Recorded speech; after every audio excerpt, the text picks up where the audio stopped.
Bonjour Alex Moron. Bonjour. On se connaît depuis un certain temps maintenant, mais le plus simple serait probablement que tu commences par te présenter. Oui, donc je m'appelle Alex Moron. J'ai commencé comme biologiste quasiment dans ma vie antérieure, puisque j'ai fait des études de biologie à l'Université de Lausanne, et puis une thèse de biologie moléculaire à l'ISREC, l'Institut de recherche sur le cancer. J'étais ensuite postdoc à Stanford, là aussi en biologie moléculaire du développement. Et puis de retour en Suisse, j'étais d'abord à la faculté des sciences, en biochimie.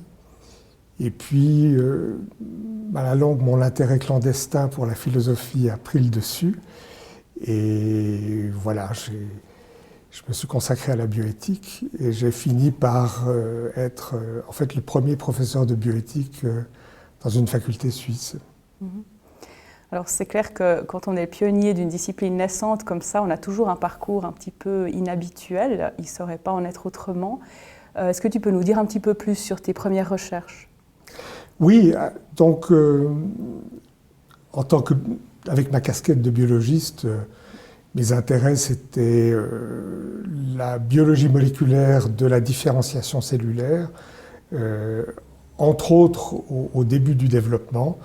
À un moment donné, c'était l'embryon d'oursin, d'ailleurs, qui posait moins de casse-tête bioéthique que l'embryon humain. Mais c'est vrai que j'étais étudiant en biologie moléculaire à l'époque des premiers débats sur le génie génétique, qui à l'époque, c'était essentiellement la technologie de l'ADN recombinant. Et ça a suscité une première vague d'intérêt à laquelle j'ai participé pour la question d'éthique sociale, je dirais, qui est celle de la gestion démocratique du risque technologique. Ça, c'était un des fils rouges qui m'a accompagné par la suite. Et alors, qu'est-ce qui a plus particulièrement conduit à ce que tu te tournes vers la bioéthique à l'époque? Alors, je dirais que c'était au fond une réflexion sur les avenirs possibles que j'avais devant moi après avoir été postdoc en biologie moléculaire. J'avais le sentiment que la spécialisation de plus en plus étroite qui allait de pair, au fond, avec une carrière dans ce domaine, me rendait de plus en plus inconfortable. Ouais. Et que lorsque je feuilletais Nature ou Science et que je lisais des choses qui n'avaient rien à voir, je me sentais vaguement coupable. Et du coup, il y a eu un enchaînement de circonstances, en particulier quand j'étais à Genève. Le professeur Bernard Fulpius, qui était mon patron à la faculté des sciences, avait contribué à mettre sur pied une fondation médicale, la fondation Louis Jeantet de médecine, et il avait envie que cette fondation vive aussi par ses propres moyens, dans le sens où elle serait un centre de réflexion méta, justement, sur les sciences biomédicales. Et donc, il m'a recruté pour, en gros, faire ce que je voulais, c'est-à-dire développer cette réflexion. Et du coup, la bioéthique, elle a commencé, au fond, par la construction d'un centre de documentation en bioéthique au sein de la Fondation Louis Jeantet, avec aussi d'ailleurs un jeune théologien qui s'appelait Jean-Marie Thévaux. Et ça a été le premier embryon des développements futurs, tout ceci étant au fond rapatrié dans l'université en 1995 quand j'ai été nommé professeur associé à l'époque de bioéthique. Tu as été le premier professeur de bioéthique dans une faculté de médecine suisse. Est-ce que tu peux nous raconter un peu les débuts de cet enseignement? Comment ça s'est passé au fond, l'arrivée devant les étudiants, et puis il y a certainement eu quelque chose de l'ordre d'un travail préparatoire, peut-être même assez conséquent. Comment ça s'est passé? Alors, encore à l'époque de la Fondation Jeantet, un cercle de médecins, de professeurs de médecine s'était un peu agrégé autour de notre progrès. Et on avait fait beaucoup de brainstorming sur ce que pourrait être l'enseignement de la bioéthique. Mais ensuite, c'est vrai que d'entrer dans une faculté de médecine comme non-médecin, c'était tomber dans la piscine sans savoir nager d'une certaine façon. Et en gros, ça a été une expérience très surprenante et très positive, parce que le milieu médical était un milieu qui était assez exotique pour moi et que j'ai trouvé extraordinairement stimulant. Je dirais que c'est un milieu qui fait preuve à la fois de bienveillance et de cynisme dans un mélange que je trouve très créatif au fond. Et ça m'a appris le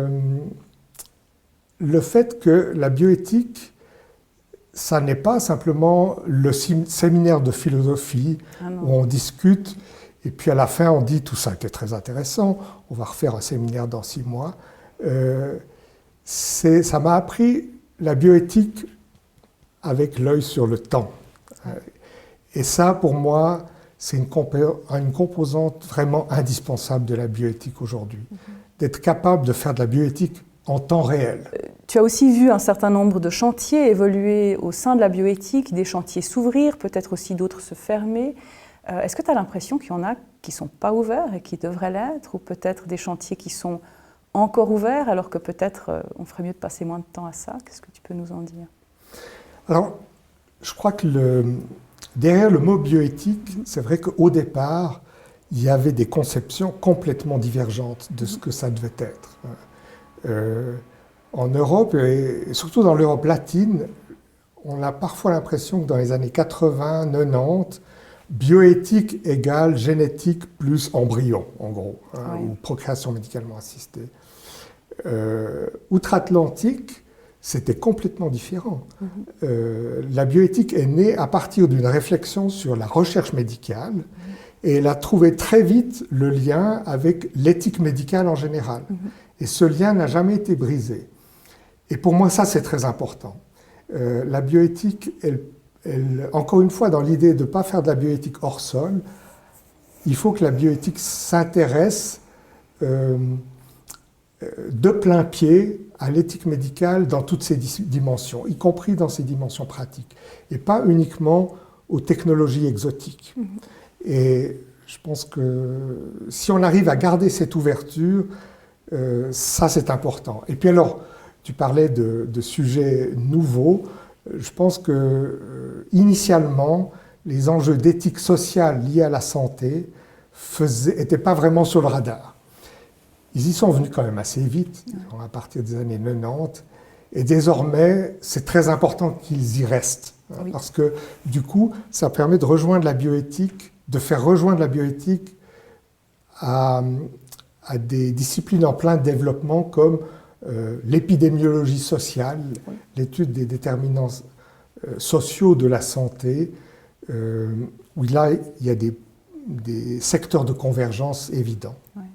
Tu as dit que c'était important d'éviter de faire de la bioéthique hors sol. J'aimerais bien qu'on passe un petit moment à creuser ça un petit peu plus. Oui. Qu'est-ce que ça veut dire, faire de la bioéthique hors sol, et comment est-ce qu'on évite de la faire?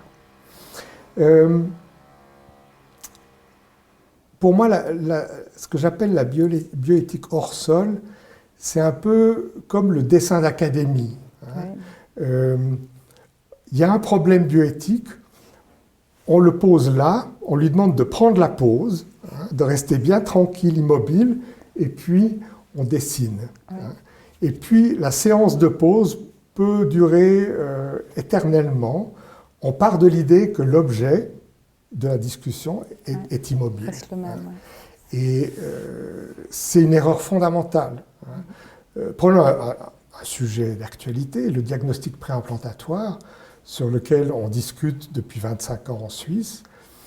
J'ai l'impression qu'une grande partie de cette discussion est préfacée par l'idée que, ben voilà, il y a le diagnostic préimplantatoire, il est assis là, il n'a pas bougé, alors qu'aujourd'hui, ça n'est plus du tout la même chose qu'il y a 25 ans. Et cette idée d'être capable de réfléchir en termes éthiques à un objet qui ne prend pas la pause, qui est en mouvement, qui est en développement, Pour moi, ça, c'est la grande affaire de la bioéthique. Est-ce qu'il y a autre chose que tu aimerais ajouter? Est-ce qu'il y a quelque chose qu'on a oublié? Mais non, je crois qu'on a fait un tour, On a fait le tour. Assez satisfaisant pour moi. Donc dans ce cas, merci beaucoup. Merci à toi.